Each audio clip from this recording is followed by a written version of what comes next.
Esperando que la hermana Leslie.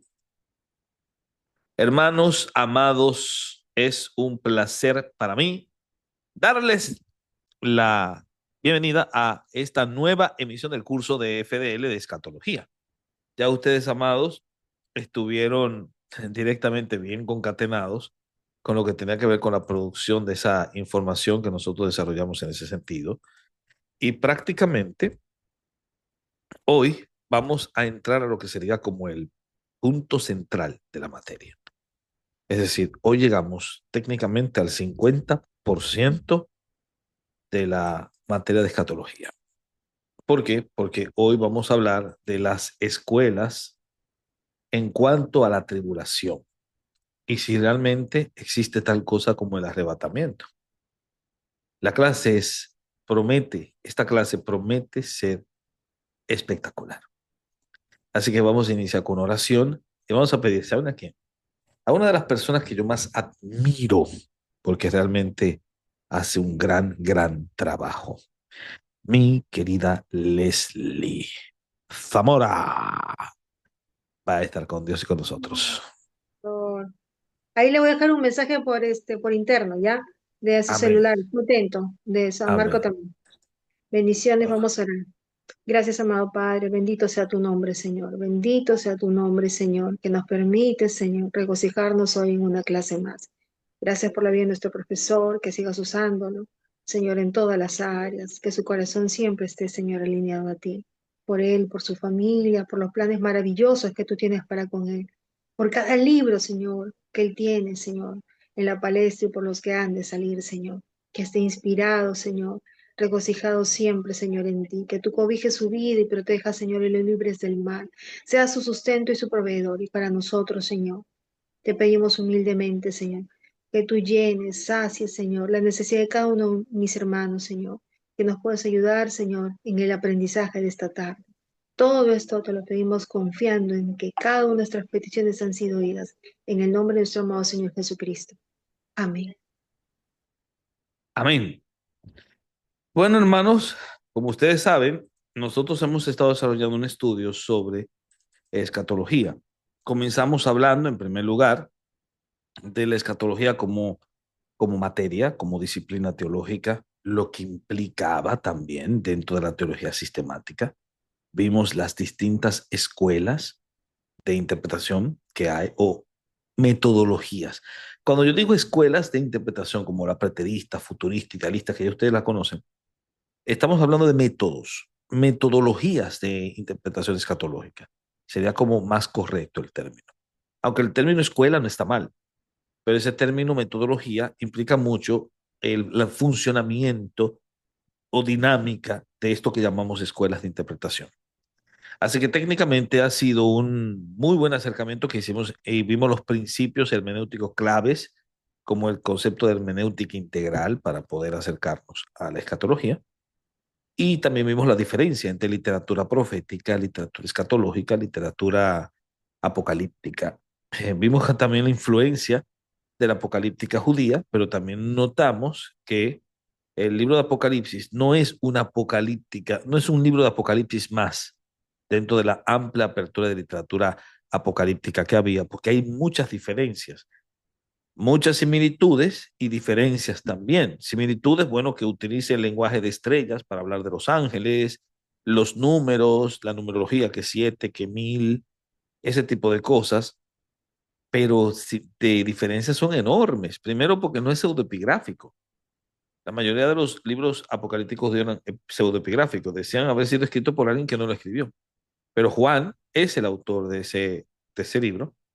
Y también hablamos de otras diferencias, por ejemplo, el hecho de que el libro de Apocalipsis tiene una visión eh, optimista del fin de la historia, cosa que muchas veces no aparece en la literatura apocalíptica. Y la cosa más grande que tiene, la diferencia mayor, es que en Apocalipsis, uno, no hay un interés en saber cómo se originó el mal, que sí es el interés en la apocalíptica judía, y su objetivo, su énfasis más bien, es en ver cómo el mal es derrotado, que es una gran diferencia. Por eso tiene una visión optimista del fin de la historia, aunque pesimista de la historia. Y lo más importante, que es la diferencia mayor, es su cristología o su visión mesiánica. En la literatura apocalíptica judía, el Mesías no ha llegado y no se pretende que haya llegado. En la apocalíptica cristiana, ya el Mesías llegó. Esa es la gran diferencia, que incluso genera un cambio enorme. Es como si la venida de Cristo haya generado un, un terremoto en la literatura apocalíptica de su época y cambió todo. Y eso es algo impresionante que nosotros exploramos en la primera semana. En la segunda semana hablamos de la escatología intermedia. ¿Qué ocurre con el alma o con la persona entre la muerte y la resurrección? Hablamos de la situación de estado de los justos y el estado de los injustos. Hablamos de la muerte y hablamos de la resurrección. Y después, ustedes tomaron una tercera clase con el profesor Rodalis sobre la parusía, la segunda venida de Cristo, enfocados especialmente en el tema del problema de las fechas y de los modos o el modo en que Cristo aparecerá. Más o menos lo que ustedes vieron fue esta lección, esta que aparece en la pantalla, ¿verdad? Y ustedes se enfocaron en hablar primero del problema de las fechas, porque me imagino que Rodalis les comentó que cuando nos vamos a acercar al tema de la parusía, de la segunda venida de Cristo, hay que hacerse tres preguntas. ¿Cuándo vendrá? ¿Cómo vendrá? ¿Y por qué vendrá? Del cuándo, pese a que ha habido tantos intentos por poner fechas, la Biblia es muy clara. No lo sabemos. Porque, porque ni siquiera los ángeles del cielo. Este alcance en cuanto a la ignorancia de cuándo vendrá, de responder a la pregunta de la fecha, es imposible de responder. Es una cosa que alcanza incluso a los mismos ángeles. Hasta el Hijo, en su estado de humillación, no sabía cuándo iba a venir, cuándo iba a regresar. ¿Y por qué? Porque el Padre lo puso bajo su sola potestad. Eso lo dice el libro de Hechos en el capítulo 1, verso 7. Lo puso bajo su sola potestad. Así que todos estos intentos por tratar de descubrir cuándo Cristo vendrá, que son intentos que se están dando desde el año 90 después de Cristo, bueno, es obvio directamente que tienen que ser corregidos a la luz de la enseñanza de Jesús. Así que no tenemos una respuesta para la primera pregunta, pero sí tenemos una respuesta para las dos preguntas siguientes. En cuanto a cómo vendrá, los ángeles dijeron en Hechos 1:11 que vendrá del mismo modo en que se fue. ¿Cómo se fue Jesús? De forma pública. Por lo tanto, su regreso no puede ser en secreto. Tiene que ser de forma pública. Vendrá con las nubes. Porque se fue y las nubes le cubrieron. Bueno, así mismo vendrá. Las nubes le desesperarán. Cuando se fue había ángeles. Cuando regrese vendrá con todos los ejércitos de sus ángeles. ¿Y por qué vendrá o para qué vendrá? ¿Cuál es el propósito? Ya no el modo, sino el propósito de su venida. Bueno, vendrá para vencerlo todo. Vencerá la muerte, por eso resucitarán los muertos. Vencerá la injusticia, por eso aplicará el juicio final. Vencerá la corrupción, por eso va a recrearlo todo. Cielo nuevo, tierra nueva. Y al final, vencerá la división cuando haga que Dios sea el todo en todos. Simple. Esa es la razón de su venida. Pero en cuanto a la venida de Cristo, hay algunas posturas interesantes. Una postura que descartamos totalmente es la que los liberales señalan de que la venida de Cristo es simbólica, de que no vuelve. Es un símbolo, una metáfora del impacto de la iglesia en el mundo al final de los tiempos. Esto es una locura. Nosotros no aceptamos esa tesis que, como yo les enseñé en la primera sesión de clase que ustedes y yo tuvimos, es lo que creen los liberales que están.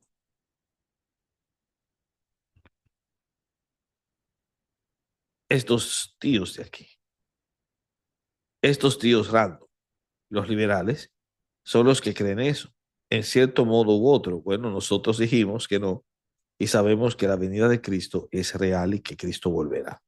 De eso no puede caber ninguna duda, señores. Ninguna. Ahora bien, en ese mismo tenor, mientras nosotros entendemos eso, sabemos que Cristo volverá de nuevo. Así que descartamos la postura de los que dicen que es una metáfora. Nos quedamos con la postura de los que afirman que Cristo volverá de forma literal y que esa es la esperanza cristiana. Pues bien, ¿qué sucede con esto? Que incluso en esa postura que nosotros aceptamos, hay vertientes, ¿entienden? Hay una vertiente que enseña que Cristo volverá en su parucía, pero hay otra que habla, obviamente, de que antes de la venida de Cristo ocurrirá un proceso enorme de tribulación. En este sentido, todas están de acuerdo en eso. Todas están de acuerdo en que antes de la venida de Cristo va a haber una tribulación. Sin embargo, el asunto acá y donde viene la diferencia es la situación de la iglesia. ¿Pasa la iglesia por esa tribulación o no pasará la iglesia por esa tribulación?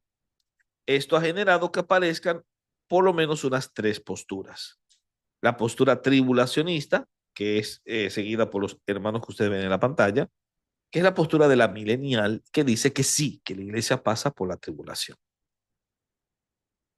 Por otro lado, está la postura pretribulacionista, representada por los individuos que están en la pantalla, que señala que no, la iglesia no pasará por la tribulación, sino que será arrebatada antes.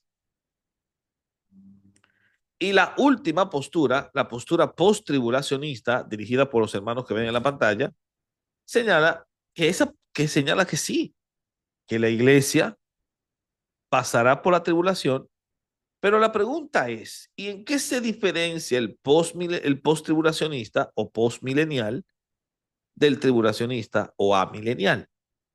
¿En qué se diferencia? Aparte de su perspectiva del milenio, se diferencia muy sencillo en que estos de aquí niegan cualquier tipo de arrebatamiento.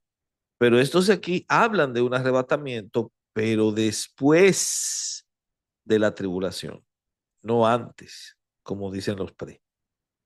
¿Se entendió la diferencia?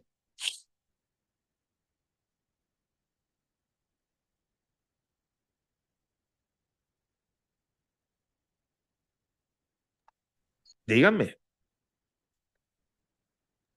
Si puede repetirla, por favor.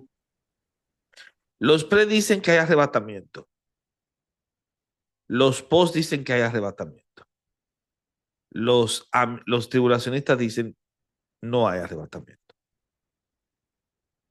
La diferencia entre los post y los pre es que estos dicen que hay arrebatamiento antes de la tribulación, estos dicen que es después de la tribulación.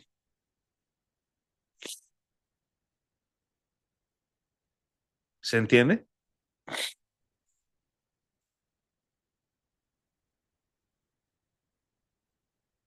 Leslie, ¿entendiste, mi amor? Sí, profesor. Ok.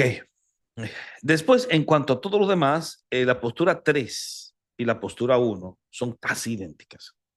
De hecho, en su perspectiva del milenio, son la misma cosa. Van a asumir el milenio como simbólico, mientras que estos tíos, los pre, lo van a entender como literal. Pero en cuanto a la tribulación, el arrebatamiento, el concepto como tal varía. Incluso es posible que estos de acá estén más inclinados a asumir la visión de que hay un arrebatamiento después de la tribulación. Y esto por una sencilla razón, porque la palabra arrebatamiento ya está en la Biblia. Pablo lo utiliza en Primera Tesalonicenses, capítulo 4, versículos 17 y 18. Y luego nosotros, los que hayamos quedado, seremos arrebatados juntamente con ellos. Esa expresión arpazo en griego, arrebatado, es evidencia de que hay un arrebatamiento, claro que sí, pero no, pero la pregunta es cuándo, si es antes o después de la tribulación. Y esta es la discusión que hace que, por ejemplo, estos hermanos de acá, sí después terminen como desencadenándose hacia este grupo, y al final ya no tenemos tres y no solamente dos grupos. Los que dicen que hay arrebatamiento antes de la tribulación y los que dicen que no hay o que no hay arrebatamiento antes de la tribulación, sino después de la tribulación. Había una postura intercalada que no la coloqué acá porque esa postura ya casi nadie la maneja. Era la postura mi-tribulacional que decía que la iglesia sería arrebatada en el medio de la tribulación. Esa postura ya casi nadie la maneja. Por lo tanto, no la coloqué acá porque aquí estamos como colocando lo más actualizado que había. ¿Se entiende? Dicho esto, entonces yo les voy a hacer la pregunta, porque de esa pregunta trata esta lección, la lección 4, el detalle de las posturas. Entonces, como ya dijimos que ya no son tres, sino dos, nos vamos a enfocar en la postura de los que afirman que es arrebatada antes, los pretribulacionistas, y los que dicen que es después, los posttribulacionistas o tribulacionistas. Entonces, mi pregunta para ustedes, ¿la iglesia pasa por la tribulación, sí o no?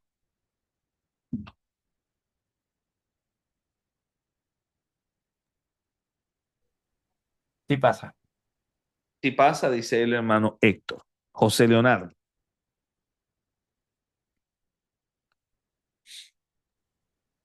¿Así? En, e- Oye, adelante, hermano. Mi querido Leonardo. en ese caso, yo tengo alguna inquietud y es sobre cuál es la naturaleza de la tribulación, qué entendemos por tribulación, Muy buena pregunta. ¿entienden? Porque, o sea, yo estoy partiendo desde lo que a mí me enseñaron en un tiempo. Yo obviamente en el tema escatológico estoy dedicándole tiempo para definir postura, porque realmente yo No tienes me una. desarrollé, yo me desarrollé en el dispensacionalismo clásico, pero realmente yo, según voy estudiando, estoy viendo que es una de las posturas que viene en declive y tiene menos peso bíblico ante la demás. Entonces, la idea de tribulación, si entendemos por tribulación un periodo de prueba y de persecución en el mundo, en la iglesia, yo digo que sí, en el sentido de que muchos ven que la iglesia a lo largo de su historia ha pasado por grandes persecuciones, por grandes pruebas. Sin embargo, el Señor siempre en medio de todo el proceso está con su iglesia y está protegiendo lo que es tuyo. Entonces, si es en ese caso que tenemos tribulación, creo que sí. Ok, ok. Eh, Leslie, te escucho. Bueno, yo pienso que la iglesia, eh, esa es una posición personal, obviamente, ¿no? ¿O quiere que sea bíblica? Si es bíblica, yo No, digo no, no, que tu posición personal, no te preocupes. Porque aquí yo no quiero, no, no voy a convencer a nadie que sea de uno o de otra. Ese no es el tengo objetivo, ya que usted es secundario, así que tu que posición personal, no hay problema. que nunca le había puesto hincapié a estos temas. Siempre los había visto, pero nunca los había profundizado, pero me consideraba ignorante y poco interesada. Pero después, con todos los sucesos, hoy estaba leyendo Daniel y algo que me hizo mover el piso fue escatológicamente como él va mencionando las visiones, tanto en el 5 en el 6 en el 7. Va mencionando visiones que son paralelas con Apocalipsis. Y cómo esos imperios me hizo recordar lo que está pasando actualmente, ¿no? Lo que está pasando China con Rusia, Rusia con Corea del Norte, se han unido los tres, y cómo hoy han anunciado la ONU, ¿no? Fortalecerse y acompañar a Ucrania en cuanto al ataque y la amenaza que después ha contestado el presidente Putin, ¿no? Putin. Entonces, todo eso me hace ver de que la iglesia, para mí, quizás va a ser arrebatada, quizás. Ok, ok. Muy bien. Entonces, aquí hay hermanos que el hermano Héctor dice sí, no pasará. La hermana entiende que sí, que puede. O sea, el hermano Héctor dice pasará por la tribulación. Dice el hermano Héctor. La hermana dice no pasará por la tribulación. Y el hermano Leonardo está en el medio. No sé cuál es. Pero hace una muy buena pregunta, una muy buena observación. ¿Cuál es la naturaleza de la tribulación? Excelente, me gusta mucho esa pregunta. Entonces, ahí están De que dos todos los posturas. cristianos Ujú. durante las diferentes épocas que han pasado catástrofes y diferentes Sí, situaciones adversas, incluyendo los mismos de la iglesia primitiva, después los padres de la iglesia, que muchos por su predicación fueron perseguidos y hasta torturados. Entonces, con el paso del tiempo, la iglesia ha sido sometida a diferentes niveles de dificultades que nos hacen pensar en que por qué nuestra tribulación tendría que ser mayor que la de ellos. ¿Ves? Claro, con eso no desmerito que haya eh, elementos más que tienen que ver con el contexto nuestro, ¿no? Ujú, pero siempre teniendo en cuenta eso, pues de que la iglesia constantemente ha estado en una tribulación. Entonces que los elementos de nosotros ahora nos parecen más llamativos porque hoy en día la tecnología tal vez y el nivel de avance militar que ujú, existe es más ujú, violento, pues es mucho más de mayor alcance, etcétera. Pero cuando lo evaluamos, por ejemplo, en casos particulares, a ver, ¿cómo podríamos decir que los hermanos musulmanes que se convierten a Cristo no están en una tribulación? O los africanos que actualmente ujú. están permanentemente siendo quemados, destruidos, decapitados, Sí, muchas otras cosas. Profesor, excelente. ahí entraría la pregunta, ¿qué entendemos por tribulación? Porque yo puedo entender tribulación, de repente, los hermanos que pasan en China, pero si entendemos el concepto de que sí, ¿qué significa que la iglesia pase tribulación? Estamos hablando de algo que va a suceder en todos los países al mismo tiempo. O sea, creo que el concepto de tribulación nos ayudaría un poquito más.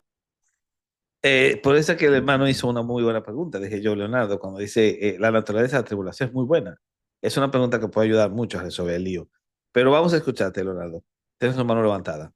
Sí, sí, digo eso. Yo dije, definí que si entendemos por tribulación lo que el hermano Héctor acaba de decir, yo entiendo que sí, que la iglesia va a pasar por la tribulación.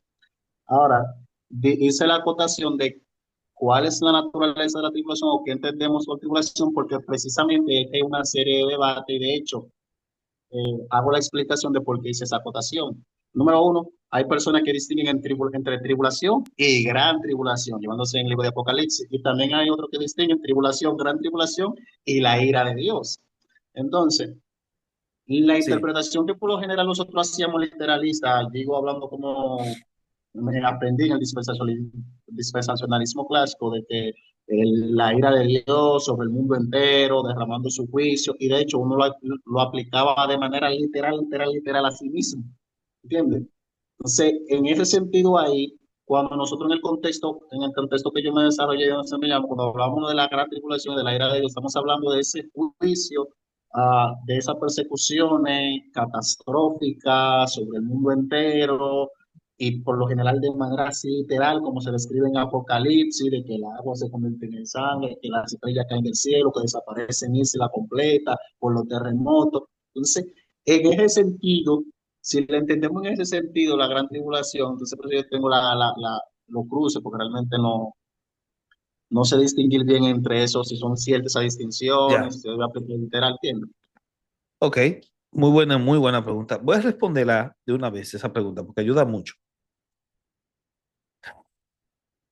Los marcos de interpretación que se han dado en cuanto a estos tópicos, en cuanto a estos tópicos, siempre van a partir de puntos en común. Y esto es importante que se tome en consideración. La postura tribulacional, la que dice que sí pasa por la tribulación, es una postura que va a tomar como punto de inicio, escuchen bien, la ascensión de Cristo al cielo.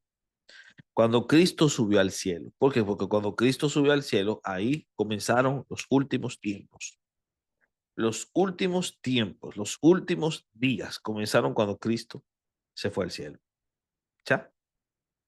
Y usted se da cuenta que es así, porque el apóstol Pablo habla mucho de que ya se encuentran en los últimos días. Los creyentes primitivos pensaban que estaban en los últimos días y más adelante vamos a darnos cuenta que siempre se hace énfasis a los postreros días. Por lo tanto, ya desde que Cristo se fue, estamos en los últimos días. Vivimos en la tensión escatológica del ya, pero todavía no.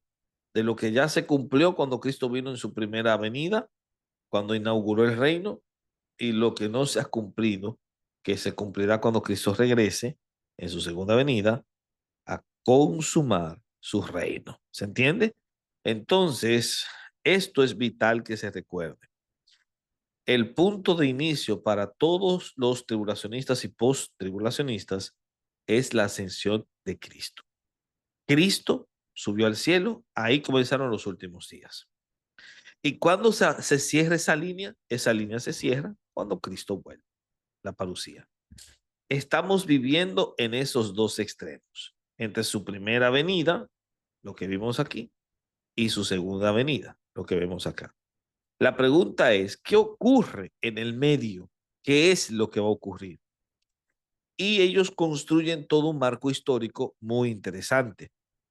Lo primero que van a señalar es que lo que ocurre acá es el llamamiento a los gentiles. Y se predicará este evangelio por todo el mundo, dice Mateo 24:14. La pregunta, ¿esto cuándo comenzó?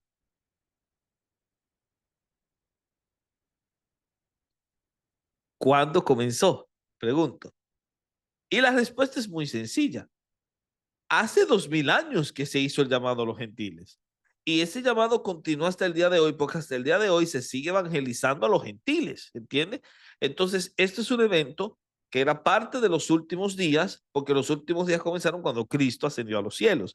Después de la ascensión a los cielos fue que vino el llamado a los gentiles. Cornelio, Pablo predicando el evangelio hasta llegar a Roma, luego se siguió expandiendo durante toda la historia hasta alcanzar al mundo entero. El evangelio ha alcanzado al mundo entero y todavía hay etnias no alcanzadas que están siendo alcanzadas, que están incluidas dentro de los programas de misiones. Acá en Perú, donde he estado tanto tiempo ya que creo que me voy a hacer peruano, es la idea es que, no me lo imaginé, pero imagínense eso.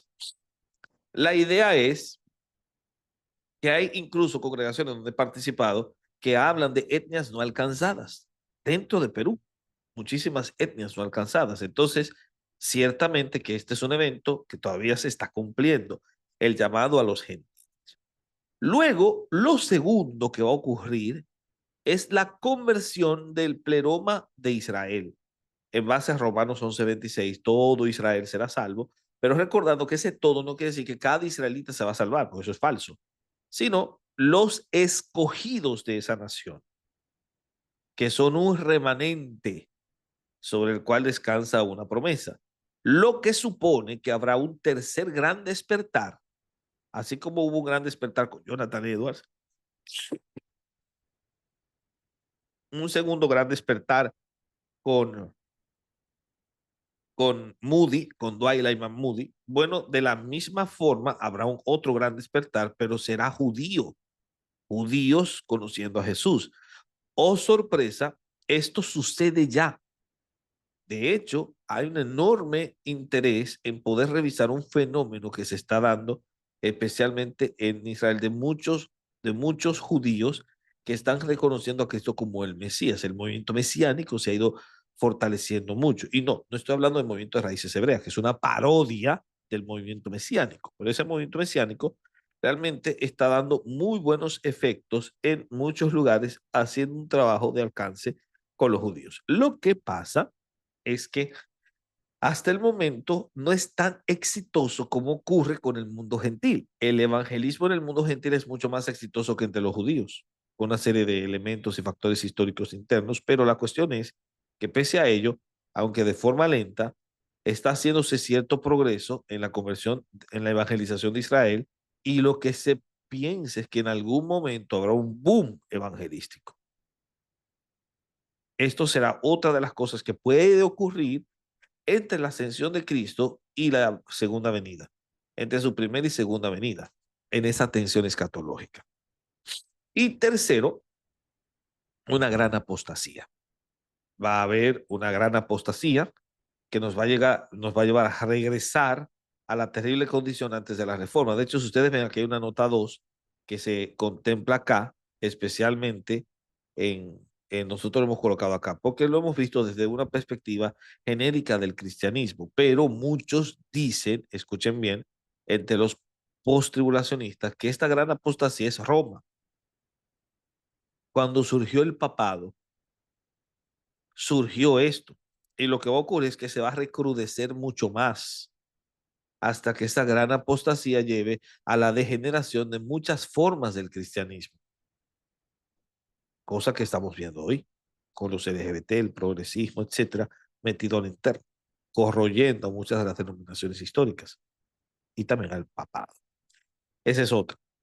Y la última es una gran tribulación, en la que aquí los tribulacionistas y los post se ponen en diferencias, porque hay quienes asumen que hay un anticristo político, como asumen muchos futuristas, que va a manipular los intereses globales y que será acompañado este proceso por grandes cataclismos que hundirán al planeta. Y hay otros que señalan que esto no es más que el desarrollo del poder papal y al mismo tiempo el desarrollo de cierta camaradería con fuerzas políticas en particular, con el fin de poder enfrentarse o poder colocar bajo coacción a los grupos cristianos más sinceros. Esa es otra forma en que se ha visto. Hay variaciones acá, pero la noción es que sí hay una gran tribulación y la naturaleza de esa gran tribulación varía en el sentido de cómo se entiende eso. Y luego de ello, ¡pum!, viene Cristo. Ese es el esquema de los tribulacionistas y de los post-tribulacionistas. ¿Se entendió? Lo que ellos nunca te van a decir es que hay un arrebatamiento antes de la venida de Cristo. ¿Por qué? Porque cuando toman los textos que hablan de un arrebatamiento, esos textos están vinculados con la parucía. Segunda Tesalonicenses está hablando del regreso de Cristo. Si yo tomo ese texto y me refiero, segunda Tesalonicenses, yo dije primera, no, segunda Tesalonicenses, si yo lo tomo y me refiero a que es el arrebatamiento, entonces estoy hablando de que Cristo vino 3 veces y no hay una tercera venida de Cristo. Eso es una locura. Solo son 2. Ya vino una, falta otra. Y segunda Tesalonicenses es un texto que se refiere a eso, por lo tanto no puede ser una venida de Cristo, jamás en la vida. De hecho, lamentablemente así piensan muchos dispensacionalistas clásicos que dicen, cuando Cristo vuelva, arrebatará a su iglesia. Esta expresión es correcta, pero si la lees en un marco post-tribulacionista, donde dice que hay un arrebatamiento cuando Cristo vuelve, pero la figura pretribulacional, es decir, cuando dicen que Él es arrebatado a la iglesia antes de la segunda venida de Cristo, utilizan ese pasaje y muchas veces lo refieren como si fuese una segunda venida, aunque no todos piensan así, porque sería caricaturizar la postura, no todos piensan así, pero la gran mayoría dice, cuando Cristo vuelva, te vas a quedar, cuando arrebate a su iglesia.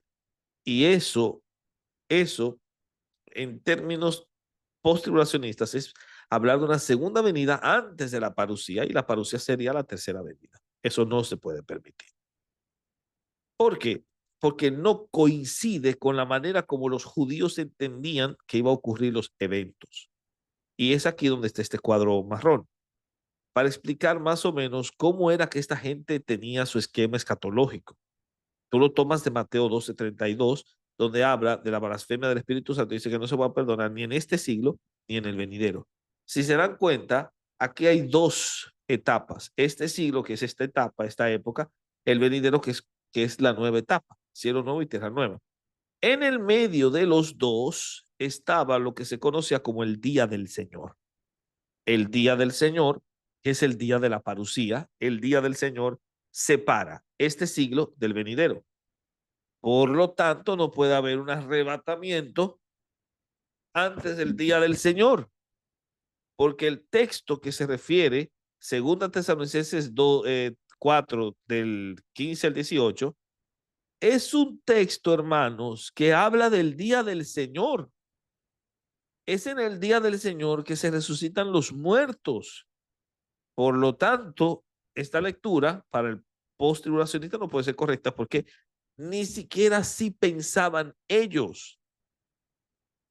Y por esa razón, el post-tribulacionismo tiene un marco escatológico mucho más parecido a cómo era el marco escatológico en el siglo I. Y los términos que se utilizan para hablar de la segunda venida de Cristo justamente apuntan mucho a eso. La palabra apocalipsis, que significa remover, remoción. La palabra epifanía, que es la palabra aparición. Y la palabra parusía, que quiere decir presencia. Son 3 palabras que se utilizan de forma intercambiada para hablar del mismo evento, la segunda venida de Cristo. ¿Se entendió? Ese es el esquema tribulacionista y post. Pero ahora vamos a ver cómo es el esquema pretribulacionista. A diferencia del esquema post, el pretribulacionista no inicia con la ascensión. inicia con el traslado. Y utilizo la palabra traslado y no arrebatamiento, rapto. Aunque la palabra arrebatamiento es permisible, la palabra rapto no. Esto lo dice Dwight Pentecost en su libro Eventos del Porvenir, que el término correcto es traslado. ¿Se entiende? Traslado. Y si el punto de inicio es el traslado, el punto final es la parucía. Fíjense que ambas posturas están de acuerdo en el punto final. La línea de tiempo termina con la segunda venida de Cristo. En lo que no están de acuerdo es en el punto de inicio. Esta gente dice que es en el traslado y estos hermanos de acá dicen que es en la ascensión. Son dos posturas diferentes. Dos, dos elementos distintos en el punto de inicio. Y ellos dicen que cuando la iglesia sea trasladada, se abren dos líneas de tiempo. Una, que es la azul, para referirse a lo que ocurre en el cielo, y la amarilla para referirse a lo que ocurre en la tierra. En el cielo ocurre el juicio de la iglesia. Los creyentes son juzgados, como dice 1 Corintios 3:13. Y también Pedro que dice que el juicio comienza por casa. Ese juicio, aparte del juicio final, se dará en el cielo justamente mientras en la tierra se desatan los sellos. Aparece el anticristo, dos testigos inician el avivamiento judío y gentil, porque se acuerdan de que estos hermanos de acá hablan de un avivamiento judío, ¿verdad? Los hermanos pretribulacionistas lo explican de este modo. Sí, hay, lo creemos, igual hay un avivamiento judío, pero ¿cómo comenzará? ¿Cómo se dará? Aparecerán dos personajes extraños, dos figuras extrañas en la plataforma del Muro de los Lamentos, predicando a Cristo. Estos son los dos testigos, Enoc y Elías, Moisés y Elías, vaya usted a saber. Pero la idea es que estos dos testigos comienzan a predicar y 144,000 judíos se convierten. Esos 144,000 son los responsables de dirigir el avivamiento judío para predicar a más judíos y el avivamiento gentil. ¿Y por qué avivamiento gentil? Porque el texto dice que hay una multitud que no se puede contar, de toda nación, tribu, pueblo y lengua, que dice que pasó por la tribulación. Entonces, esos son los sellos.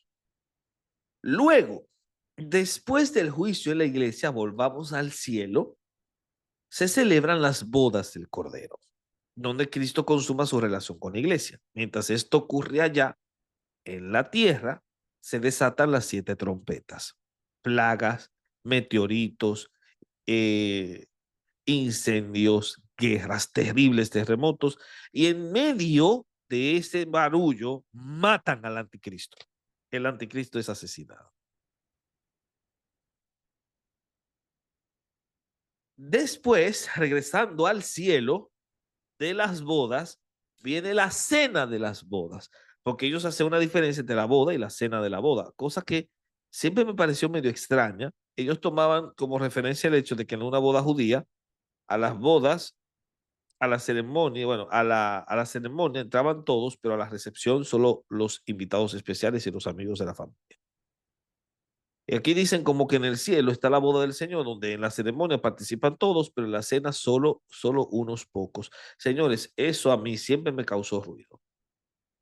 Si estás en el cielo, en la presencia del Señor, es porque ya eres de los pocos, caramba. Entonces haces una segmentación en el cielo donde un grupo de hermanos enormes se queda allá arriba, qué sé yo, pajueleando en los salones celestiales, mientras los invitados especiales están disfrutando de verle el rostro a Dios, conocer cómo fueron conocidos, que es la idea detrás del concepto de cena de la boda.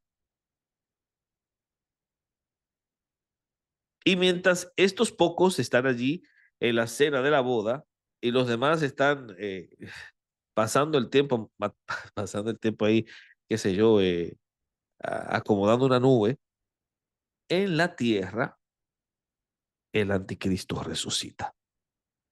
Y la resurrección del anticristo es el punto de cambio. Todo lo ocurrido antes era tribulación. Pero ahora, tras la muerte del anticristo y su resurrección, inicia la gran tribulación. Esa es la separación. La gran tribulación. El anticristo impone la marca, se controla el mercado, como ya lo saben, que muchos piensan que es un chip que se coloca en la mano derecha y la frente, y comienzan a desatarse una serie de problemas. Y ya, regresando al cielo, la iglesia se está preparando para que su divino esposo la descienda con ella, es decir, la iglesia desciende con Cristo porque él se la tiene que presentar a los amigos del novio, que son los judíos. Y mientras la iglesia se está preparando para descender con su novio, con su esposo, se desatan las copas en la tierra. Un terremoto reconfigura el planeta, se desata un holocausto nuclear, el Armagedón, y en medio de todo eso, ¡pam!, llega Cristo con la iglesia. Ese es el esquema pretribulacionista. Así que ya les presenté los dos esquemas. Podemos entonces iniciar las evaluaciones en cuanto a ello. ¿Les parece bien?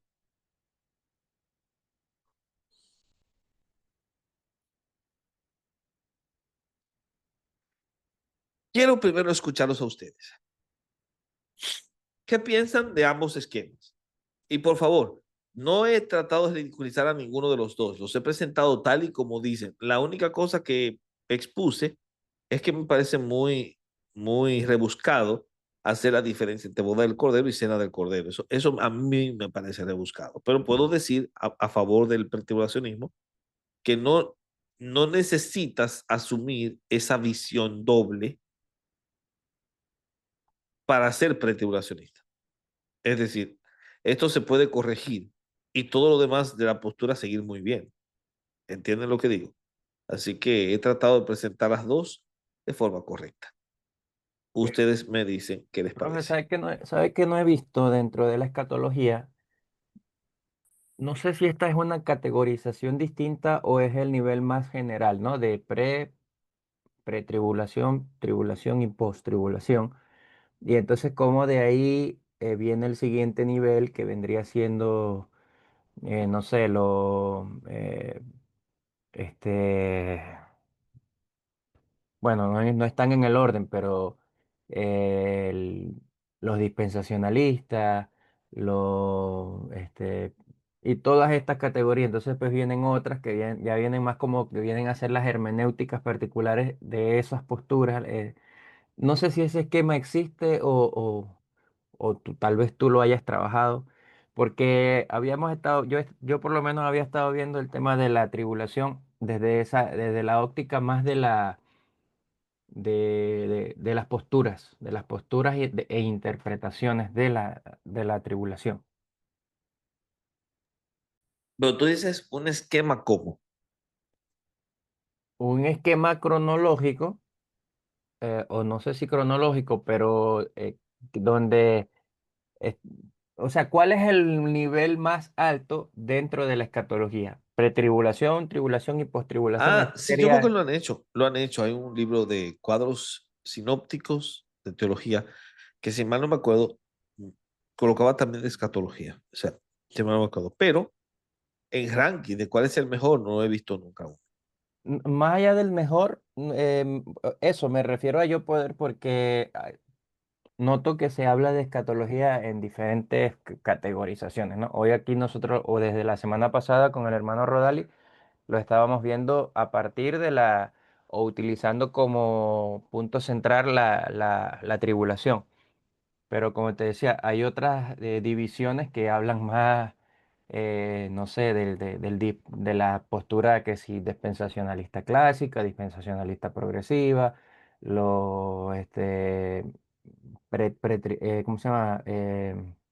Premilenialista histórico, eso. Ah, sí, sí, te entiendo, te entiendo. Es como un esquema de todos para que tú puedas Claro. tener comunidad, entiendo. ¿Dónde, Sí, sí. con cuál se relaciona cuál postura hacia Ah, abajo, ya. como una cascada? Así como relación no lo he visto, pero sí he visto marcos así que te resumen cada postura para que tú tengas una idea de lo que creen. Eso sí lo he visto. pero de relacional a esta se conecta con esta, eso no lo he visto. Sería muy Mm, interesante, sería muy interesante. Voy Si a, tú voy a puedes, ver si puedo hacer algo así. si tú puedes prepararlo, sería muy bueno, de verdad Ujú. que sí. Una cosa Pero que no quiero, en sí, ese caso, ¿cuáles serían los niveles a considerar? El primer nivel es el nivel de la tribulación, no, ¿cierto? tienes que tomarlo en base a las temáticas. Lo primero es tribulación y lo segundo es el milenio. Ahí están las diferencias. Mm, Tribulación, milenio. Tribulación, antes o después. Ahí está. De hecho, ya, eran ok. antes, en el medio o después, que son tres. Y luego, acá, el milenio, literal o simbólico. Y ahí está. Otra cosa, el del milenio. Milenio es antes de la venida de Cristo o después de la venida de Cristo. Si es antes, la postura es simbólica. Si es después, la postura es literal. Van las conexiones. Pero eso lo vamos a ver la próxima semana. Vamos a tratar el milenio la próxima semana, Dios mediante. Así Ya. que va a ser bien interesante esa parte. Ahora bien, algo que no quiero que se olviden es que todo este marco de tiempo para los tribulacionales, para los pre, todo esto, estas dos cosas que vimos en el cielo y en la tierra, ocurren en 7 años. 7 años. 3 años y medio para la primera etapa, cuando matan al anticristo, ahí es la mitad del tiempo. Ya cuando Otra cosa que resucita, yo no había, creo que estoy como medio perdido en el asunto de que matan al anticristo. Yo había escuchado hasta, bueno, hasta hoy yo tengo razón del encarcelamiento por el milenio, que equivale al no, no, milenio no, lo que pasa es que el anticristo no es el que se ha encerrado en el milenio, es el diablo. Y el anticristo no es el diablo, es un ser humano. Lo que pasa es que en Apocalipsis 13 dice que una de las cabezas de la bestia, y se entiende que la bestia es el anticristo, estaba herida de muerte, lo Mm, dice Apocalipsis. Entonces, a partir de ahí es que se hace esa especulación, pero es especulativo, porque ya, un ok. preterista diría que esa cabeza representa a Nerón y el famoso mito del Nerón redivivo que se tuvo en el siglo primero de que Nerón iba a volver, porque la persecución de Nerón fue traumática para los cristianos. Y muchos de ellos pensaban que él iba a volver. Y cuando aparece Domiciano y comienza a perseguir a los cristianos, dijeron, uff, este es Nerón redivivo. Y así que entendían la cabeza herida de muerte. Porque Ya. esa cabeza le viene de muerte y luego entonces la otra bestia, la de los cuernos de cordero, le sopla y le da vida. Y de ahí viene lo de la idea de la resurrección de los muertos, Mm, del anticristo. ujú. Esa es la idea. Ahora, todo esto, porque 7 años, hay mucha explicación, pero impera mucho esto de tiempo, tiempos y la mitad de un tiempo. 3 años y medio. 3 años y medio, 3 años y medio más, son 7 años. Los primeros 3 años, 3 años y medio son de la tribulación. ¿Me escuchan? Los primeros 3 años y medio son de la tribulación. Los siguientes son de la gran tribulación. Y así que ellos hacen la separación que Leonardo estaba mencionando por esa reconfiguración de tiempo. Ahora, la pregunta es, ¿qué ustedes piensan? Vamos a ver, Leslie, ¿qué tú piensas de los dos marcos?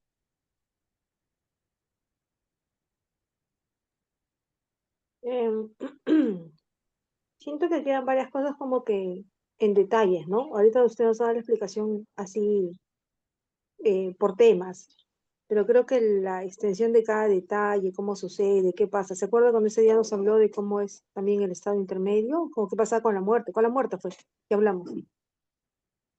No, Y no, nos no, ya aquí no hay estado intermedio, entre me comillas. refiero, sí que usted nos empezó, teníamos consultas y preguntas. Aquí también yo veo varias consultas y preguntas. Es cómo será, qué otros sucesos, cómo se desencadena, Sí, tú sabes, es lo cierto. político, el aspecto político Uy, de esos tiempos, em, qué relación tendría con Daniel, qué sucesos se vinculan, se unen. Entonces, los sí, dos sí. testigos, muchos dicen que es Moisés y Elías, ¿será o no será Ah, ese? sí, sí. La versión de los 44.000, o sea, yo creo Uy, que uy, uy. son detalles que uno como que, si no los conoce bien o te tiras para los No testigos sé. de Jehová, No, o no, tú te verás, dice tú que verás, tú por verás. No, alguna no, no, sí, no, no. sí que De no la hecho, tiene claro. la escatología de los testigos de Jehová es la peor de todas. Yo leí una vez todo un comentario de Apocalipsis de los testigos de Jehová y una basura. Los dos testigos, ¿saben quiénes son los dos testigos para los testigos de Jehová? Los testigos de Jehová. Ok. eh, Leo, ¿qué tú opinas?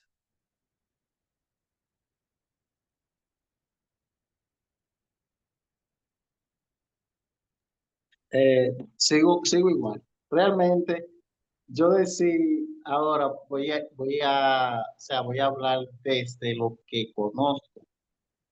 Y realmente yo no quiero hacer eso, porque es que todo lo que, por ejemplo, esa postura es la que calza con mi denominación, Sí, en sí. la que yo me he desarrollado. Entonces, hay muchas cosas internas, o sea, porque yo podría decir, bueno, pretribulacionista, tribulacionista, pero el quiebre está para mí en lo que conlleva y cómo entonces uno tiene que proceder a interpretar los pasajes dentro de cada sistema. Por eso yo te digo que estoy indagando, Sí, profundizando en sí. eso, ¿entiendes? Porque ahora no voy No a se tener preocupe. una descripción objetiva realmente. No, claro, claro. Bueno, vamos a detenernos ahí y lo que voy a hacer es que vamos a evaluar las posturas. De eso va a consistir el siguiente bloque de la clase, pero les voy a dar un breve receso de unos 5 minutos para que entonces, no, les voy a dar 10 minutos. ¿Les parece bien? 10. Quise, quise darles este tiempo porque lo que viene ahora rompe la cabeza de muchos. Entonces, lo primero que vamos a hacer es hacer una evaluación, pero yo no voy a evaluar las posturas, yo voy a evaluar las escrituras. Porque si evalúo las posturas, puede ser que cometa sesgo. Yo voy a evaluar las escrituras y ustedes son los que determinan cuál entienden que sería la respuesta más adecuada a la pregunta de si la iglesia pasa o no por la tribulación, ¿entienden? Lo primero es que tenemos que aclarar el concepto de tribulación. Para ello, voy a remitirme a ir a las escrituras como tal. Una regla importante cuando nosotros vamos a entender las profecías, esto ya obviamente no pertenece a este curso, pero sí es parte del curso, es que las profecías hay que entenderlas en su contexto. ¿Entiende eso? En su contexto. Y cuando yo me voy al contexto, tengo entonces directamente que ver, número uno, cuáles son los pasajes que más se vinculan a la lectura de, del pretribulacionismo, del postribulacionismo. Generalmente los pasajes que más se utilizan, aparte de los textos apocalípticos, son los pasajes de Daniel y de Mateo.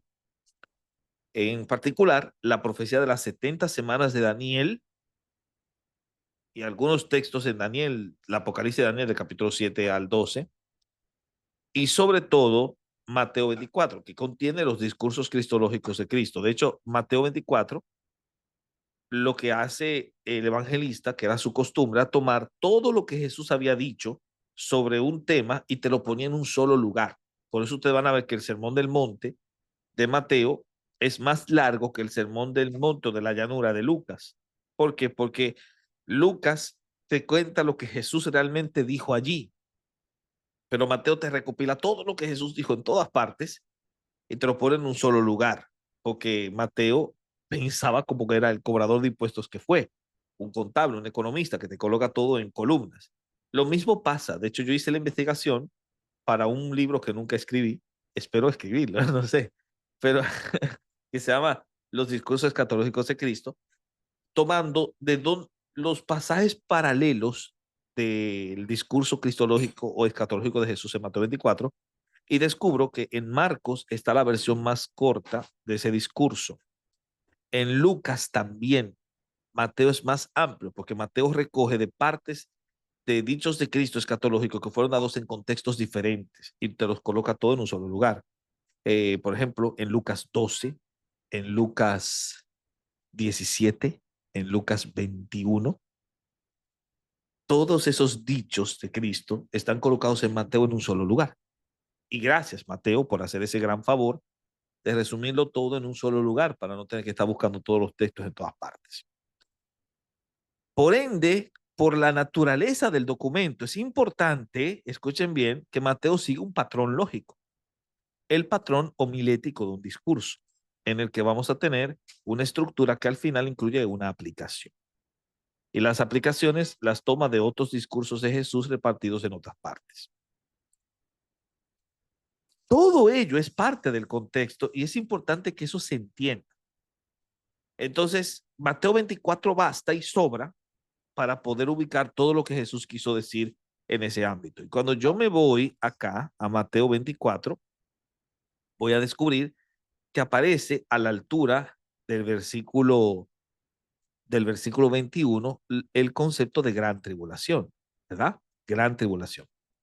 Porque habrá entonces gran tribulación cual no la ha habido antes desde el principio del mundo, ni hasta ahora, ni la habrá. Ese término que aparece ahí. Técnicamente nosotros aquí pensamos en gran tribulación y pensamos que está hablando de la gran tribulación antes del fin del mundo. El problema es que cuando yo me voy al contexto, que es como debo leer las profecías, descubro que no tiene nada que ver con el fin del mundo. Porque el contexto de Mateo 24 tiene que ver con el templo y su destrucción. Míralo ahí.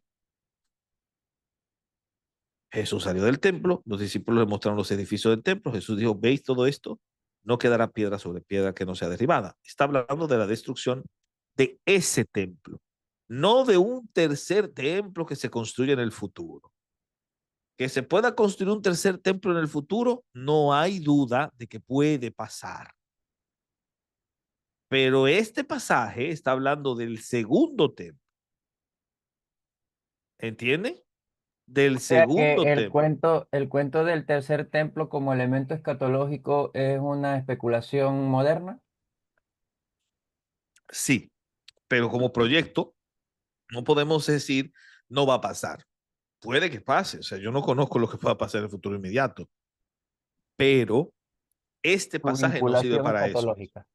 Este O sea, pasaje no sirve para eso. Lo que exacto, quiero decir yo es, me refiero a eso, a que una postura o una interpretación ha relacionado directamente la existencia del exacto. tercer templo con los eventos finales. Sí, aunque los futuristas que hablan del tercer templo no solamente se basan en este pasaje, pueden tomar otros pasajes como tal.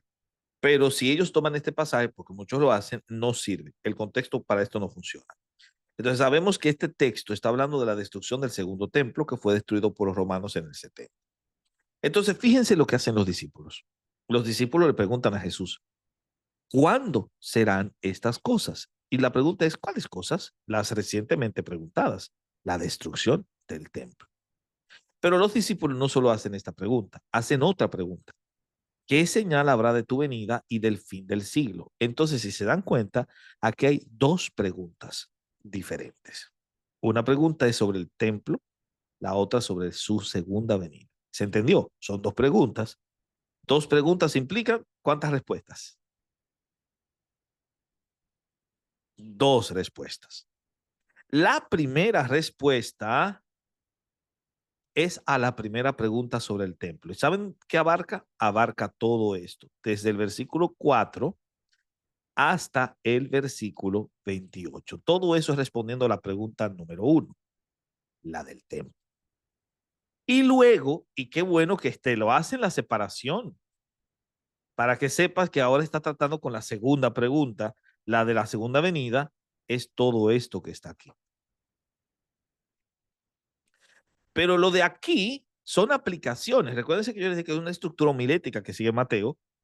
Estos versos del 32 al 35 son la aplicación de la primera pregunta, la del templo.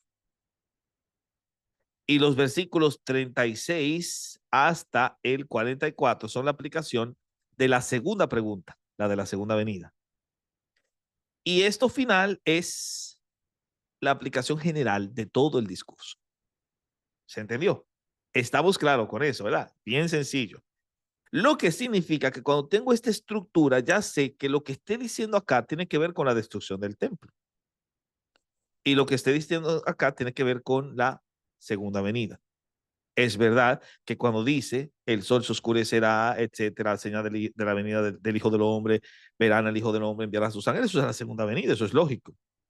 Pero acá no, acá está hablando de otra cosa, escuchen bien. Cuando habla de guerras y rumores de guerras, de terremotos, de hambre en diferentes lugares, está hablando de eventos genéricos que van a ocurrir en ambos lugares. Y es cierto que antes de que el templo fuese destruido hubo guerras y rumores de guerras. Es cierto que antes de que el templo fuese destruido se levantó nación contra nación y hubo pestes, hambres y terremotos, pero también es cierto que eso ha seguido pasando.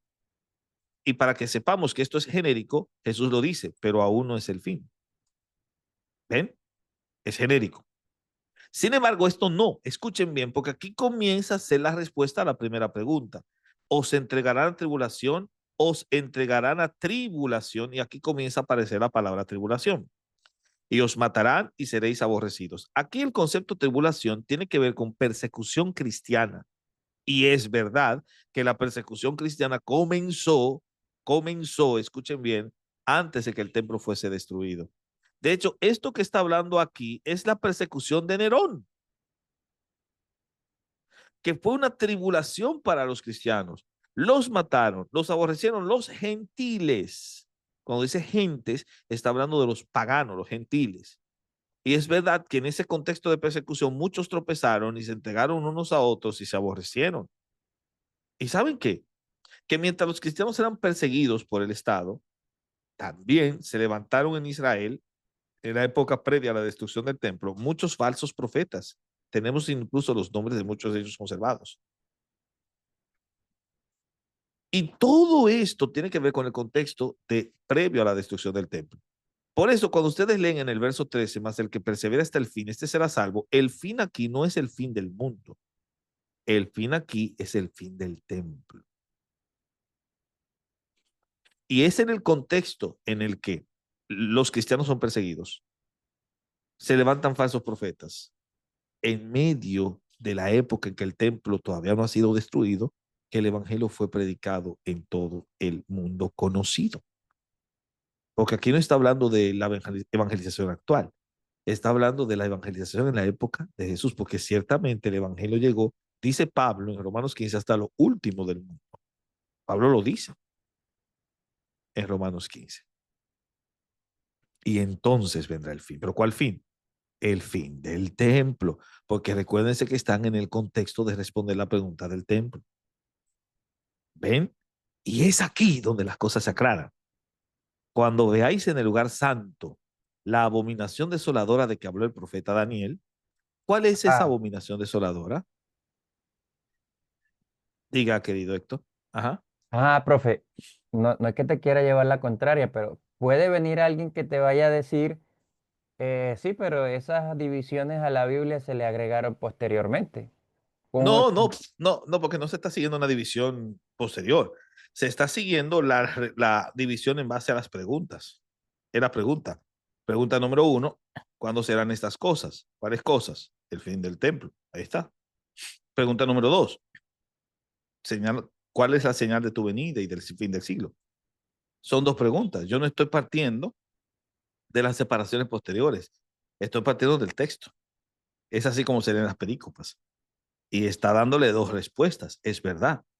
Y yo sé que está hablando de la destrucción del templo, no solo por el contexto, sino porque aquí me lo dice. Cuando veáis en el lugar santo la abominación desoladora de que habló el profeta Daniel. La pregunta es, ¿a qué se refiere?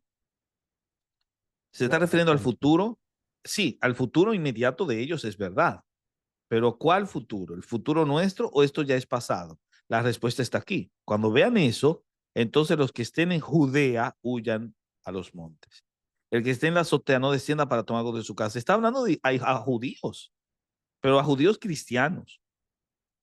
El que esté en el campo no vuelva atrás para tomar su capa. Incluso hay de las que estén embarazadas y criando. Oren para que su vida no sea en invierno ni en día de reposo. Yo pregunto, ¿a qué se refiere? Y estás refiriéndose un consejo a cristianos que están en un lugar específico en Judea.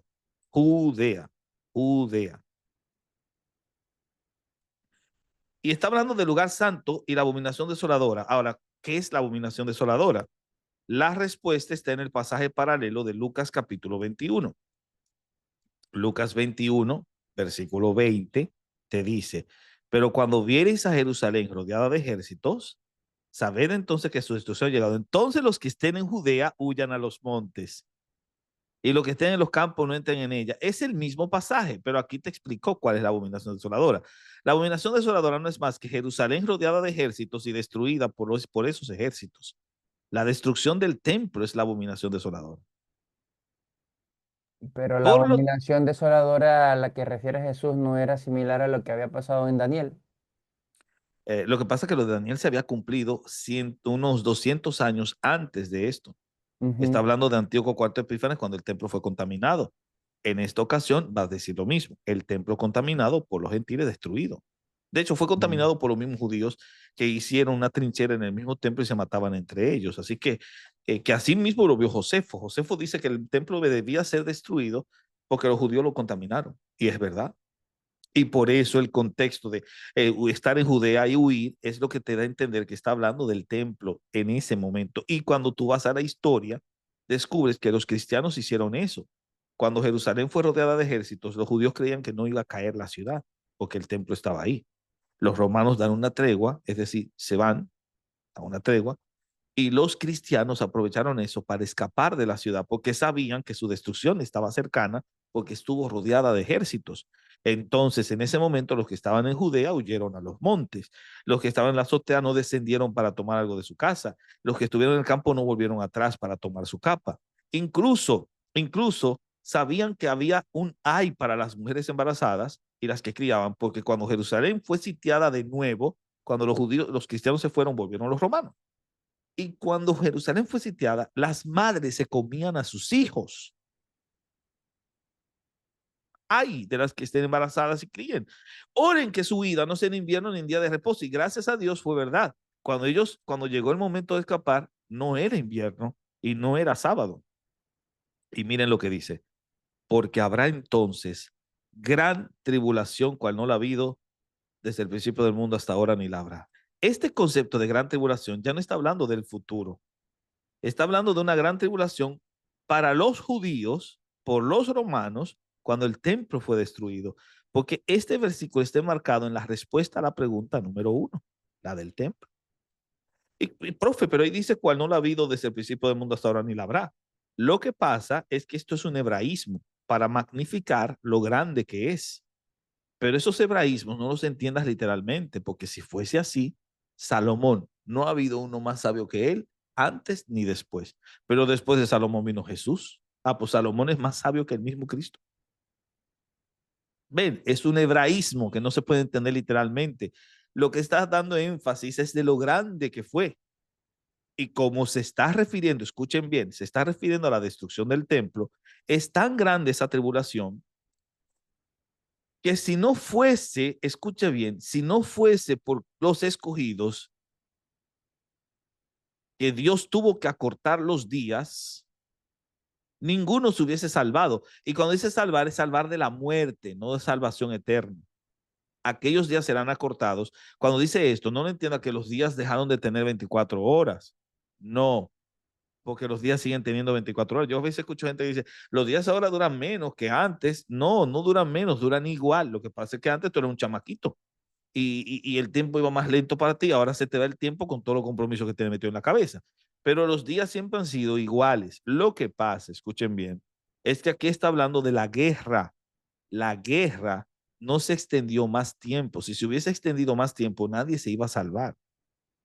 Dios acortó el tiempo de la guerra, un tiempo en el que aparecieron falsos cristos, un tiempo en el que hubo un tipo que decía que iba a hacer milagros y de que él iba a hacer que el ejército de Roma desapareciera con un soplido de su boca, cosas que Josefo menciona. Pero no les crean, porque cuando Cristo venga, todo ojo le verá como relámpago. Y luego, para resaltar la cantidad de muertos que iba a dejar la guerra de los romanos contra los judíos, está el verso 28. Porque donde quiera que estuviera el cuerpo muerto, allí se juntarán las sangre. Está hablando de la cantidad de muertos que hubo. Y luego dice, e inmediatamente después de la tribulación de aquellos días, el sol se oscurece. Aquí viene ya la segunda venida. Pero usted dirá, dice inmediatamente después. Lo que pasa es que recuérdate que el inmediatamente después no tiene que ser entendido en un brevísimo tiempo para nosotros, porque Jesús dijo en Apocalipsis, hace 2000 años vengo en breve, y ese breve ya lleva 2000 años. Así que es inmediatamente, no lo entiendas en un sentido así, literal. Recuerda que estamos hablando del tiempo en la medida de la economía del Señor. Así que aquí ya hizo una separación, ¿entienden? Ya te respondí la pregunta del templo, ahora la pregunta de señal de mi venida. Mira, la señal de mi venida es esta. La gente dice, las señales son guerras, rumores de guerra. No, la señal es esa. La señal del Hijo del Hombre en el cielo. Eso es todo. Esa es la señal. El Hijo del Hombre en el cielo. Enviando a sus ángeles. Y luego vienen las aplicaciones. Como él vuelve a aplicar para la primera pregunta, ustedes entenderán por qué este texto es tan vital para nosotros entender que Jesús, cuando estaba hablando de todo esto, habló de la destrucción del templo. Mírenlo aquí. De cierto os digo que no pasará esta generación hasta que todo esto acontezca. ¿Cuál generación? ¿Está hablando de la raza, como algunos interpretan? No, la raza humana. Está hablando de ¿cuál generación? La generación de su época. Generación La de ellos. son 40 años. Él está diciendo que eso que le está anunciando del templo va a pasar en 40 años. Y el cielo y la tierra aquí es un eufemismo del templo, porque el templo en esa época se decía que el lugar santísimo era el cielo y el lugar santo la tierra. Está hablando de la destrucción del templo, señores. De hecho, eso lo explica también Josefo en uno de sus escritos. Exacto, está hablando de la destrucción del templo. Pero aquí ya no, aquí cambia. Aquí está aplicándolo para la segunda pregunta, la pregunta de la venida. El día y la hora nadie lo sabe, ni aun los ángeles, como en los días de Noé, ¿verdad? Dos en el campo, uno será tomado, otro será dejado, porque esto es en el contexto de los ángeles que van a juntar a los escogidos. Ven, es todo eso en ese contexto. ¿Ven? Esto ya tiene que ver con la segunda pregunta. Hay que saber diferenciar bien. Entonces yo hice este ejercicio Contexto. para que ustedes vean que a veces cuando se habla de gran tribulación no siempre se habla del mismo evento. Cuando dice gran tribulación tienes que entender por el contexto. Aquí, gran tribulación es la destrucción de Jerusalén por los romanos en el 70. En base a eso, ya ustedes van comenzando a corregir algunas posturas que se tienen. ¿Por qué? Porque hay que saber hacer esa diferencia en cuanto al contexto. Ahora, entendido eso, vamos ahora a seguir avanzando con el elemento de las posturas como tal. ¿Por qué? Porque cuando nosotros vemos las posturas, descubrimos un elemento impresionante en cuanto a ellas. Hay un elemento que es el que sirve como de punto de discusión, que va a separar una postura de otra, y es el concepto de arrebatamiento. O sea, el arrebatamiento, que para muchos, como Owen, es una falsa doctrina que fue desarrollada por un jesuita, Manuel Díaz Lacunza, que fue validada por una chiquilla llamada Margaret MacDonald, que tiene unas visiones y que Edward Irving estuvo, las tomó, la entrevistó a la muchacha y confirmó las enseñanzas del clérigo jesuita. Y después vino John Nelson Darby y la incluyó dentro de ese marco dispensacionalista clásico de forma tan inseparable que hoy en día es difícil separar el dispensacionalismo clásico del arrebatamiento pretribulacionista. Entonces, esta doctrina como tal, dicen muchos autores, este concepto es un concepto que, aunque pretende descansar en el pasaje de 1 Tesalonicenses 4:17, dice, ser arrebatados en las nubes, ese pasaje, no es, el término arrebatado acá, no implica no te está dando un tiempo, es decir, el pasaje de Tesalonicenses no te dice en qué momento ocurre, si antes o después de la tribulación, simplemente te habla del evento. Y un post-tribulacionista puede decir, yo te la banco, arrebatado, sí, pero después de la tribulación. Entonces, como que no hay una base para hablar del pretribulacionismo desde las escrituras, salvo, dice el doctor Pentecost, tres elementos. Estos serían como las tres claves que podrían avalar el dogma del arrebatamiento antes de la tribulación. Que no es un dogma, me corrijo, sino más bien una enseñanza, porque no se ha dogmatizado. El primer punto es la etimología. Hay una palabra griega que se utiliza para arrebatados en 1 Tesalonicenses 4:17 y otra palabra griega para la segunda venida. La palabra para arrebatado es arpazo, para la segunda venida es parusía. Si son dos palabras diferentes, luego deben ser dos eventos diferentes. Ese es el primer argumento. Pero ese argumento no es bueno. ¿Por qué? Porque como yo les dije, hay tres palabras diferentes para la segunda venida. Apocalipsis, epifanía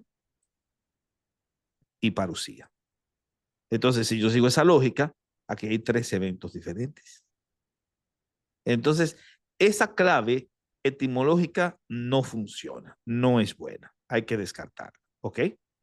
Eso se descarta.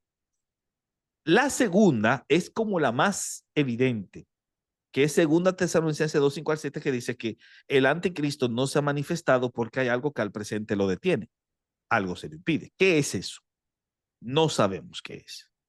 Especulamos.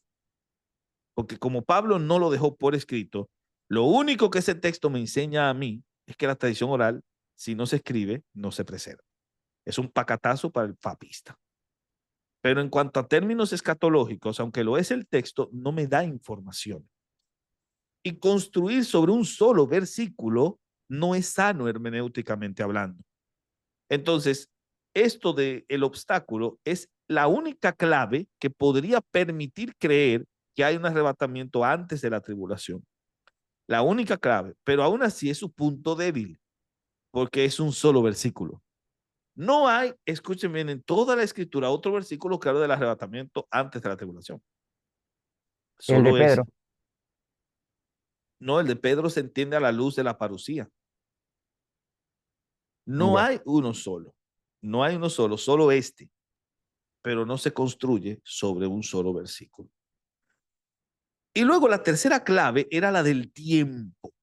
Esto se pretendía que era otra prueba bíblica para el arrebatamiento, que era el tema de las 70 semanas de Daniel. La lectura que un pretribulacionista le da a las 70 semanas de Daniel es esta que vamos a ver ahora. Aquí tienes el edicto. El punto de inicio es el edicto que ordena la salida para reconstruir Jerusalén. Esto se da en el 444 a.C. Del 444 pasamos al 30, que son 69 semanas. Hay 69 semanas entre la salida de la orden para reconstruir Jerusalén hasta el Mesías príncipe. Como una semana profética son un día por año, estamos hablando de 483 años, pues 69 por 7 es igual a 483. Estamos en el año 30. En ese año, Cristo fue crucificado. Por lo tanto, la semana 69 se cumple en la cruz, cuando Cristo fue crucificado. Y como son 70 semanas, solo falta una semana. En esa semana ocurre una serie de eventos interesantes. Entre esos eventos aparece un sujeto a quien se considera que es el anticristo. Este príncipe, este sujeto, firma, firma una firma un pacto con muchos, firma un pacto con muchos. Y a la mitad de esa semana, es decir, 3 años y medio después, hace cesar el sacrificio y la ofrenda. Y al hacer cesar el sacrificio y la ofrenda, entonces viene la consumación. Así es como lo leen los pretribulacionistas. O sea, ya se cumplieron 69 semanas hace 2000 años. Solo falta una semana. Pero eso Esa es dándole última, literalidad a la semana 70. claro, esa última semana es la semana de la tribulación. Por eso son 7 años, como vimos acá, ¿verdad? Son 7 años, porque esos 7 años son los de la tribulación, ¿se entiende? Esos 7 años. La primera mitad, el anticristo, buena onda. En la segunda mitad, el anticristo hace cesar el sacrificio de la ofrenda y se proclama a sí mismo Dios. Eso sería lo que dirían ellos. Entonces, cuando esa semana se termine, es que ocurre la parucía. La parucía le da fin a la semana 70. La parucía le da fin a la semana 70. El problema es que de la muerte de Jesús a la tribulación, la semana de 7 años de la tribulación, han pasado muchos años. Si lo leyésemos literalmente, deberíamos decir que en el año 37 se cumple la última semana, ¿verdad? En el año 37. Pero estamos en el año 2025. ¿Qué pasó ahí? Es en ese momento cuando el pretribulacionista dice, lo que pasó es que cuando Cristo murió, se abrió esto que ustedes ven aquí, es un paréntesis, ¿verdad? Se abrió un paréntesis que se llama era cristiana, la era de la iglesia, la era de los gentiles. El período de la plenitud de los gentiles es la era de la iglesia. Vivimos en ese paréntesis, en esa pausa donde el reloj profético se paró. Las semanas no siguieron corriendo.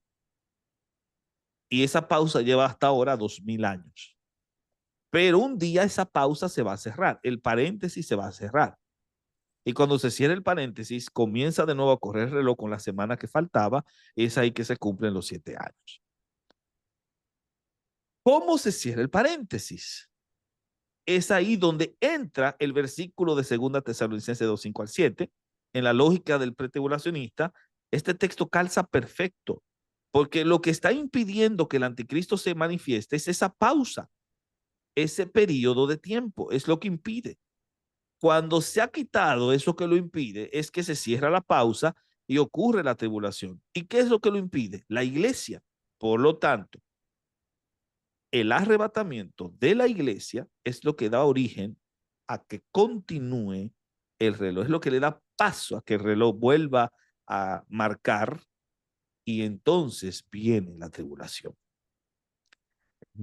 Esa es la justificación del arrebatamiento a la luz de la lectura de las 70 semanas de Daniel. Y parece muy interesante las conexiones que se hacen con los textos. ¿Qué les parece? Suena bien. Me gusta eso. Leonardo,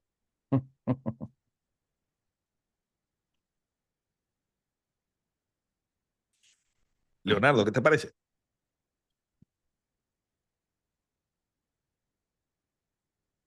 Nada más me hizo así, parece que está comiendo, hermano. Mi querida Leslie, ¿qué Ah, te pues parece? eres profeta. Me di cuenta. Mi querida Leslie, cuéntame, ¿qué te parece? ¿O también está comiendo? No, no, sí estoy atentas. Nos da esa pauta orientación, porque a veces todos estos son detalles que van orientándonos, Sí, esclareciendo mucho lo que hasta un rato estaba de repente medio claro. Gracias. ok, pero hay un pequeño problema. Esa lectura también ha sido cuestionada. Y de hecho, yo preparé todo un material justamente acá para hablar de si el arrebatamiento es un dogma construido sobre arena. Mi interés no es denostar una postura como tal, pero también mostrar las otras posiciones y hay otras lecturas que se le dan a las semanas, a las 70 semanas de Daniel, que son igual de interesantes. Por ejemplo, esta de acá es la lectura de muchos preteristas. Los preteristas leen esta semana, miren de esta manera, o sea, miren cómo es. En el año 457 es que se da el edicto, no en el año 444, aquí está la diferencia, el año 444, ahí está la Claro, diferencia. cambian el de Ciro por el de Artajerjes. Porque cambian el edicto, exacto. Pero para Cartagenes dio 2 edictos y eso es el problema. Se apela a uno de los primeros edictos en el 457 a.C. Aquí inicia el conteo. 69 semanas nos lleva los 483 años al año 27. En ese año Jesús fue bautizado. Y al Jesús ser bautizado, entonces se cumple que una de las cosas que decía la profecía es que se iba a ungir al santo de los santos. Ese ungir al santo de los santos es el bautismo. Jesús es bautizado. El bautismo de Jesús abre la última semana. La última semana, escuchen bien, la última semana es el ministerio de Jesús. La última semana, 7 años. En la primera mitad de la semana, porque Daniel divide la semana, eso es verdad, la divide en 2 y habla de tiempos y la mitad de un tiempo que son 3 años y medio. Tiempo, 1 año, tiempos, 2 años más, 3, y la mitad de un tiempo y medio, 3 años y medio, más 3 y medio es igual a 7, ¿entienden? En ese tiempos y la mitad de un tiempo son 3 años y medio que duró el ministerio de Jesús. Y entonces dice el texto que se quitará la vida al Mesías, mas no por sí, la cruz. Es decir, que la cruz ocurre dentro de la última semana de Daniel. 3 años y medio. Ahora, 3 años y medio después de la cruz, llegamos al año 34, cuando Pablo se convirtió, cuando Saulo fue derribado a tierra y una voz del cielo, Cristo, le dijo, ¿por qué me persigues? Y este tío conoció a Jesús. Y con la conversión de Saulo termina una etapa en la historia, porque ahora se abre el tiempo de la plenitud de los gentiles con la predicación del apóstol Pablo.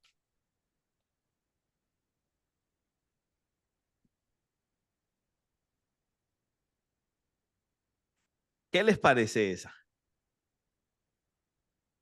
Esos son los amilenialistas en todo caso, ¿no? Hoy.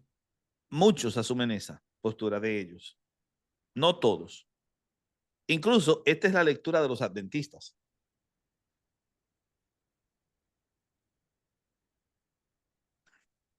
¿Qué les parece esa? Es que todas tienen algo rescatable, por eso es que la postura ecléctica tendría que ser como la más humilde, pues, que no desprecie los aspectos fuertes de ninguna y tome con precaución los que no Bien. parecen ser muy razonables. Leonardo, dime, ¿qué tú piensas? No, mi comentario al respecto es que realmente, como dice Héctor, y también que ambas tienen su punto débil también. Porque, por ejemplo, en el asunto y lo otro es la diversidad de interpretaciones que se hacen, partiendo del punto de origen de la fecha, si se toma el 457, si se toma el 444, si el decreto de Altajer, si el primero, segundo, si el de Ciro. Entonces, desde el punto de la fecha de las 70 semanas, hay discrepancia, pero también ni en el punto final como lo ubican, hay discrepancia. Sí. Entonces, por ejemplo, hay otros podrían decir que en este caso, si me parece que he escuchado, que no tanto lo enfatizan en el asunto de pavo, sino en el inicio de Pentecostés, como ya la era de la iglesia y eso, realmente. El tema de la escatología es algo que requiere mucho tiempo, porque hay mucho contenido. Ok, y Leslie, ¿qué dice? Profesor, tengo que Leslie, leer bastante.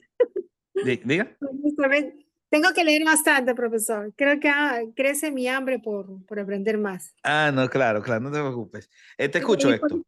Ah, sí, sí, sí, y por Leslie. eso es que quiero seguir explorando. Ojalá que pueda enviar más, hay artículos sobre estos temas, Sí, aparte de libros.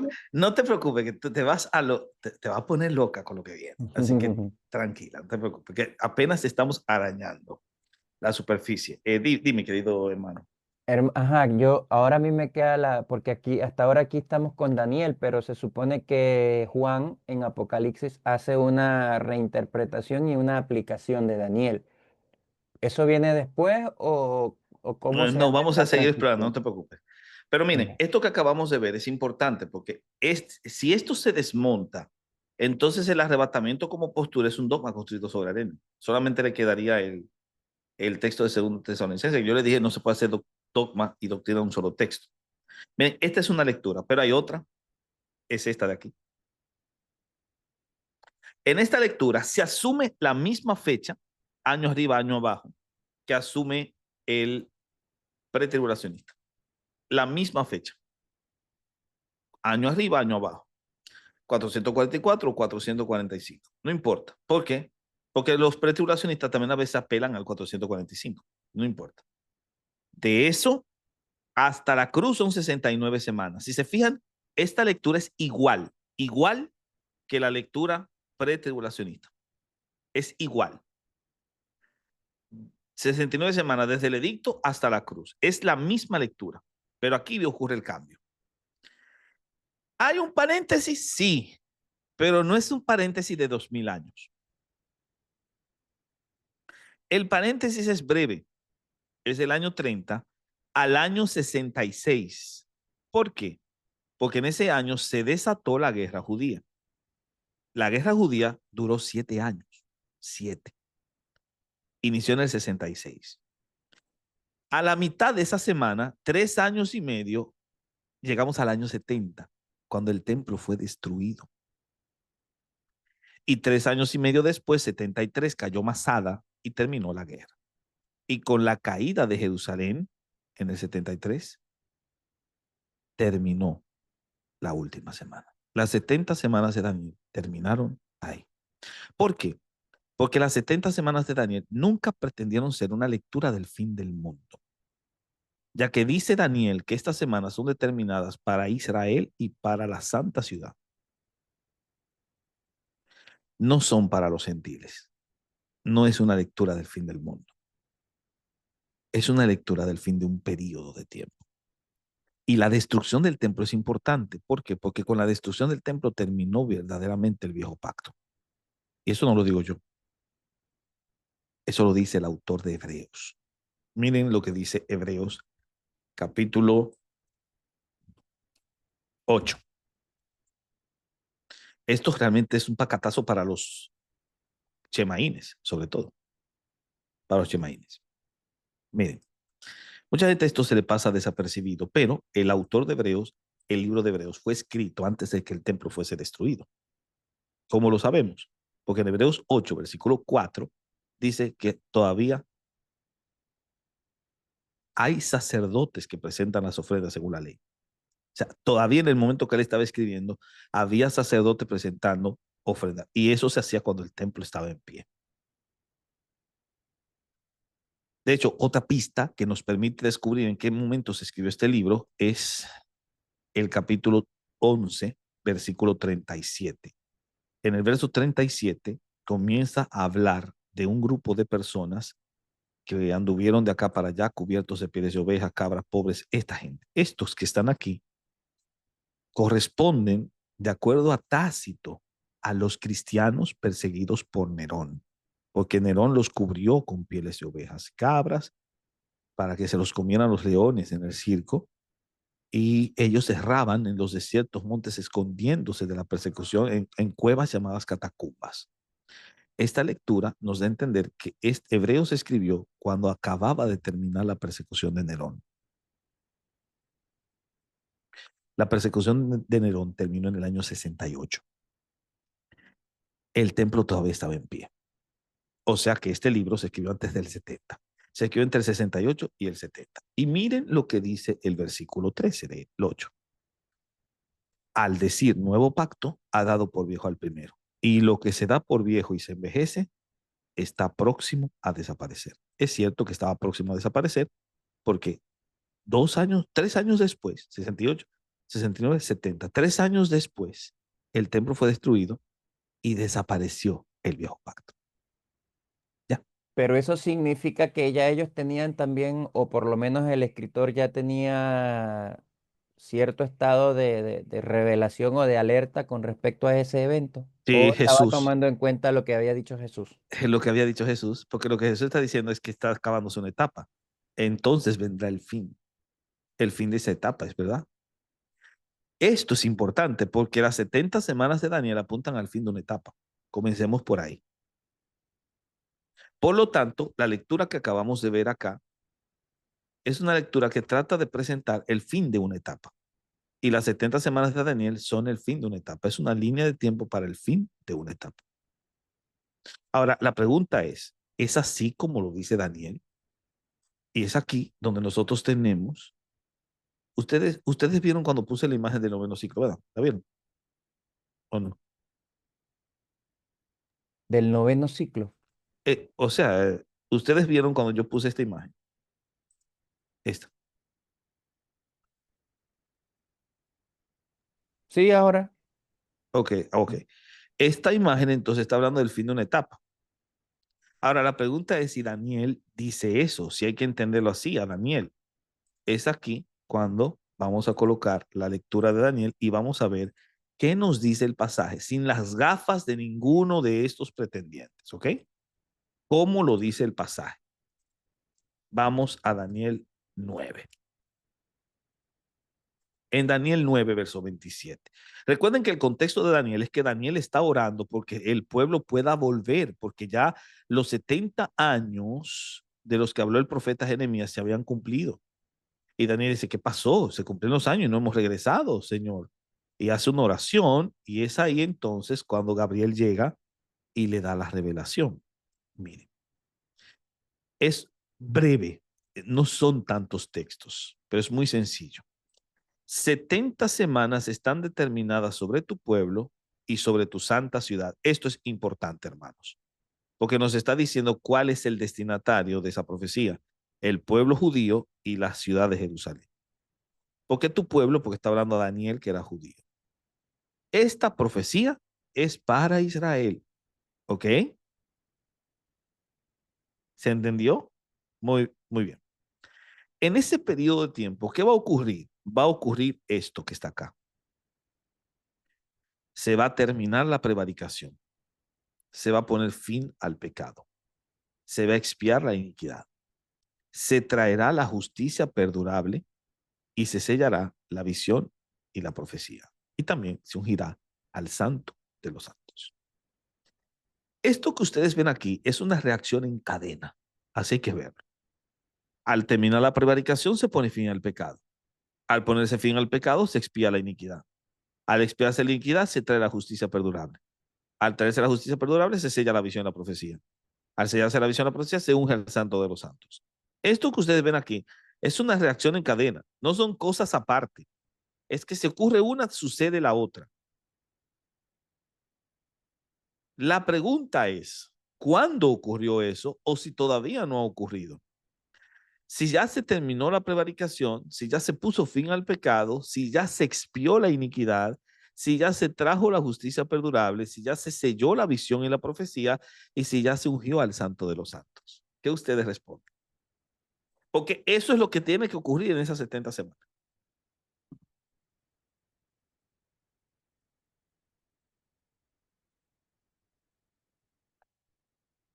Bueno, hay términos que deberíamos definir, porque no se ha puesto fin al pecado, no se ha expiado toda la iniquidad, por lo menos en cierta forma, tampoco que se ha no, traído la justicia perdurable. O sea, aguántate. a ver, a ver, a ver. Ya no se Perdón, expió perdón, la perdón, iniquidad. perdón, perdón. O sea, expiar la iniquidad, sí, la muerte y resurrección de Cristo. Si se Pero, expió la iniquidad, entonces lo anterior ya debió haber pasado. Porque es una reacción en pero cadena. ¿en qué sentido poner fin al pecado?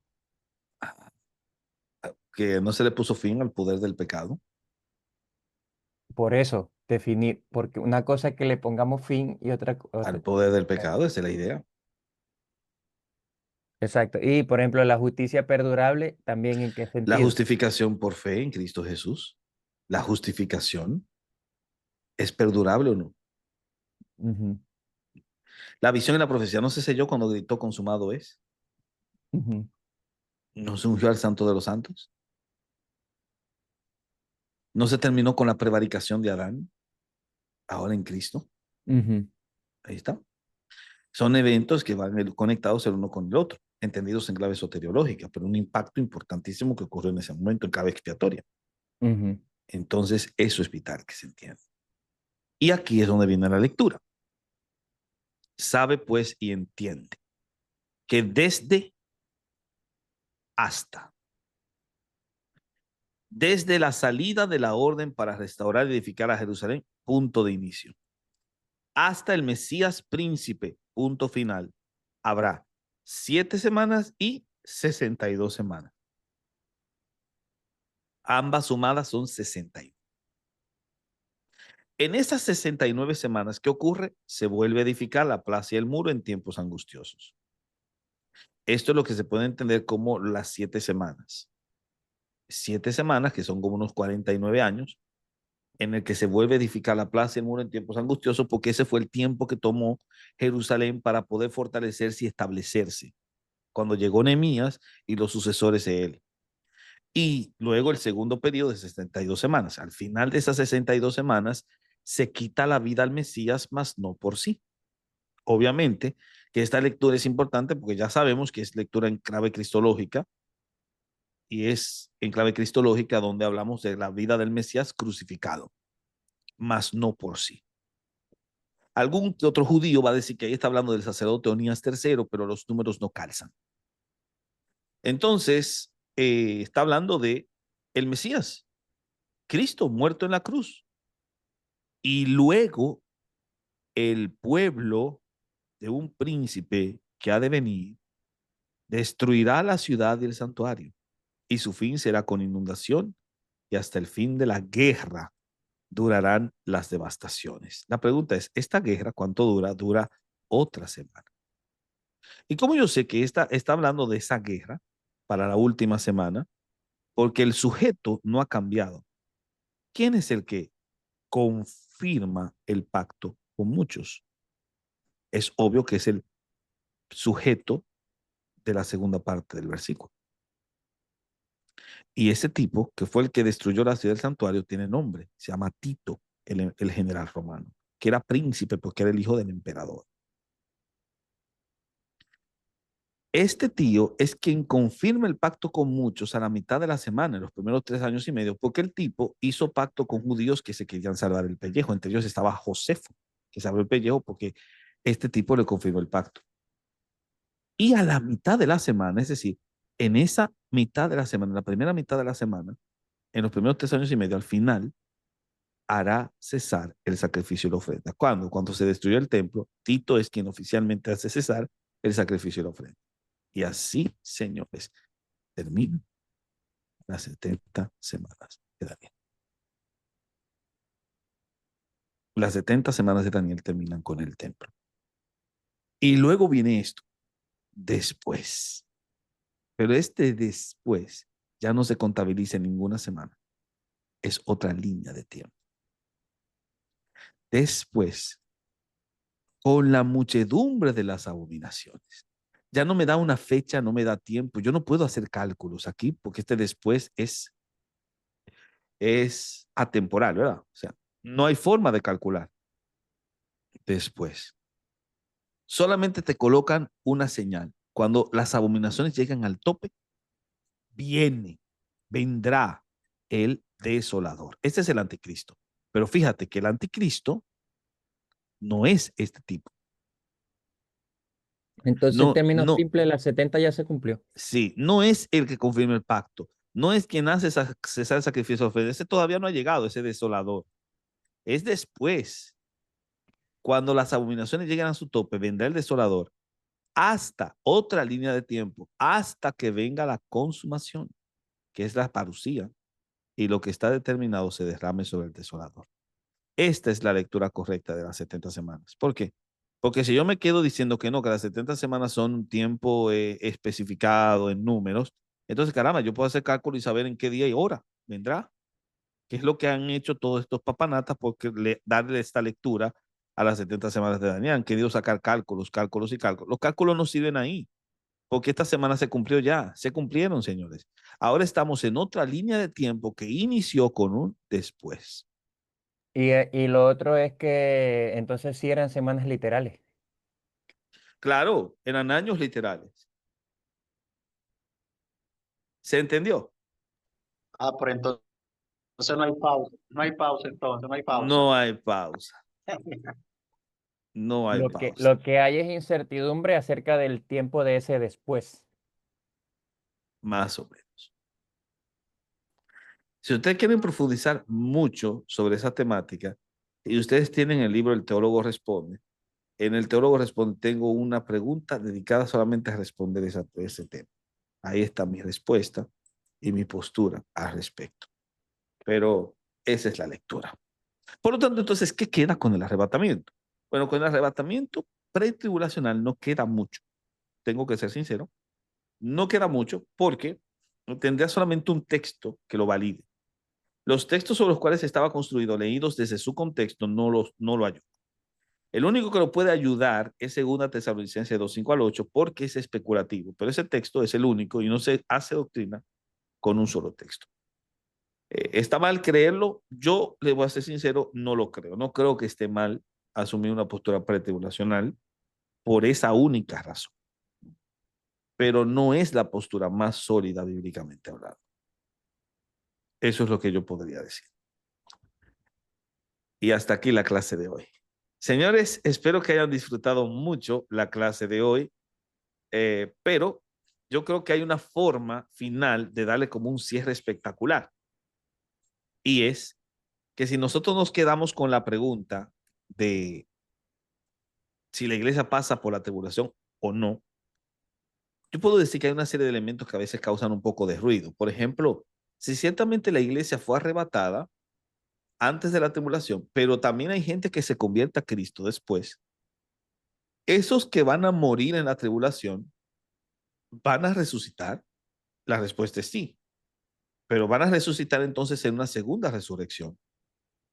Y los pretribulacionistas dicen que solo hay 2 resurrecciones, que en la primera resurrección resucitan los justos Y en la segunda resurrección resucitan los que no son justos, los impíos. Y hay un texto en Apocalipsis que dice, en Apocalipsis 20, dice, bienaventurado el que participa de la primera resurrección. Así lo dice. La segunda muerte no tiene efecto Porque la sobre ti. segunda muerte no tiene potestad sobre ellos. La segunda muerte es el lago de fuego. Mm. Si esto es así, ¿qué pasa con los santos de la tribulación? Si ya se efectuó la resurrección antes de la tribulación de los justos, ¿qué pasa con estos? Van a resucitar una segunda. Pero supuestamente todos los justos resucitan en la primera, a menos que la resurrección sea después de la tribulación, donde resuciten todos. ¿Ven? Esa es una objeción. Y la otra es que el texto bíblico te responde la pregunta de cuándo van, de si la iglesia pasa o no por la tribulación. Mírenla acá.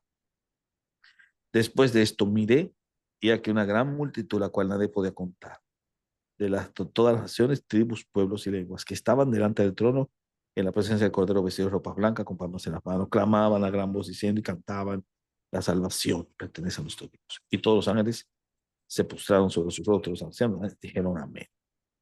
Alabar. Doxología hermosa, porque Apocalipsis es un libro de himnología. Y entonces, uno de los ancianos habló diciéndome: estos que están vestidos de ropas blancas, ¿quiénes son y de dónde han venido? Yo le dije: Señor, tú lo sabes. La iglesia, estos son iglesias, claro que esa es la iglesia, de toda nación, tribu, pueblo y lengua, la iglesia universal. Y él preguntó: ¿de dónde han venido? No lo sé, tú lo sabes.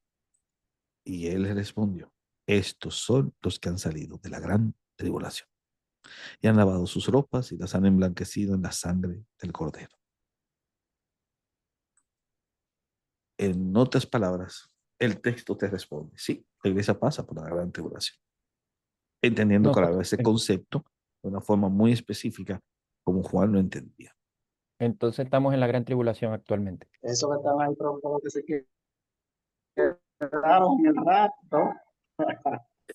Ok, esa es una lectura muy interesante. Esos son los que se quedaron, pero se supone, escucha bien, que cuando la iglesia sea arrebatada, antes de la tribulación, los que se quedan ya no son tantas personas. Se puede decir que de los que se quedaron, que fueron redimidos, es una multitud que nadie puede contar.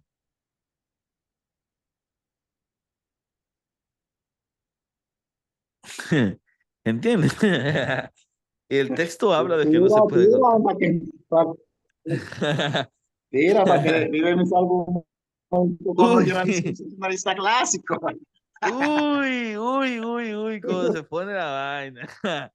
Mi respuesta a esa pregunta en mi libro El teólogo responde fue la siguiente. Y les voy a compartir esto y con esto voy a concluir. Espero que quede bien grabado porque veo que una de las Esto es hermanas, para un short. sí, para un short, sí. Eh, Espero que quede bien grabado, porque veo que la hermana Leslie parece que la sacó el diablo. Entonces, Señor lo reprenda. Señor, la reprenda. Muy bien, para el short. Déjame yo ponerlo primero así. Acá, la tengo por aquí.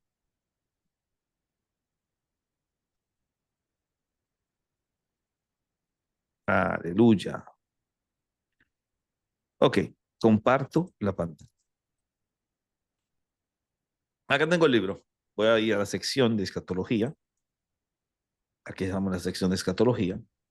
Y la pregunta, esta, de aquí. Es bien extenso. Yo no sé si ustedes lo tienen, es muy bueno. La pregunta es buena. La respuesta yo no la puse tan extensa. Hay muchas respuestas extensas aquí. De todos los temas que estuvimos viendo, sobre la ajena, la referencia al sepulcro, si el infierno es eterno o no, si existe el purgatorio, ese tipo de cosas. Muy interesantes, por cierto, que después vamos a seguir explorando. Pero acá, la pregunta está por aquí. ¿Pasará la iglesia por la gran tribulación? Aquí, ¿pasará la iglesia por la gran tribulación? En mi libro traté de dar una respuesta lo más salomónica posible. En cierto sentido, sí. Y esto debido a que habrá una iglesia perseguida durante aquellos aciagos días. La pregunta no es entonces si la iglesia pasará por la tribulación, sino más bien, ¿pasaremos nosotros, los creyentes actuales, por ese terrible periodo? En este sentido, me parece que la respuesta de mayor sabiduría sería, no lo sabemos todavía. Incluso creo que no lo sabremos hasta el día en que se cumplan los eventos predichos. Esto lo digo a sabiendas de que tanto los pretribulacionistas que creen la iglesia no sufrir ese tormento, como los tribulacionistas que sí lo creen, tienen sólidas bases para sostener sus posturas desde una perspectiva escritural. Cuando escuchamos al tribulacionista valerse del esquema escatológico judío, la exégesis de conceptos y los textos donde claramente la venida será un solo evento, sin etapas intermedias como el arrebatamiento, no podemos hacer más que asombrarnos ante la sencillez de su discurso. Es innegable no conferirle un sentido genuino y retrotraernos a la manera como nuestros antepasados en la fe comprendían las escrituras. Pero cuando pasamos al discurso pretribulacionista, no podemos ocultar nuestra fascinación ante sus modos de conectar las imágenes veterotestamentarias con las destacadas en la escatología de los apóstoles. Asimismo, el hecho de que sepan cómo diferenciar el simbolismo de los detalles con la literalidad de la secuencia. Por dichas razones, considero que en un tópico periférico como este, lo prudente sería tener todas las ventanas abiertas para desarrollar un diálogo ameno y enriquecedor.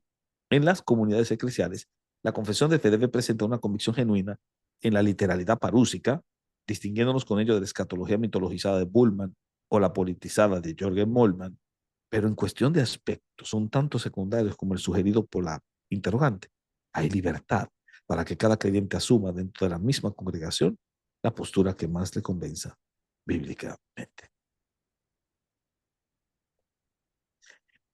Y ese es el final. Como vieron, la siguiente pregunta es la última semana de Daniel. Es otra pregunta buenísima, pero ya les di la respuesta.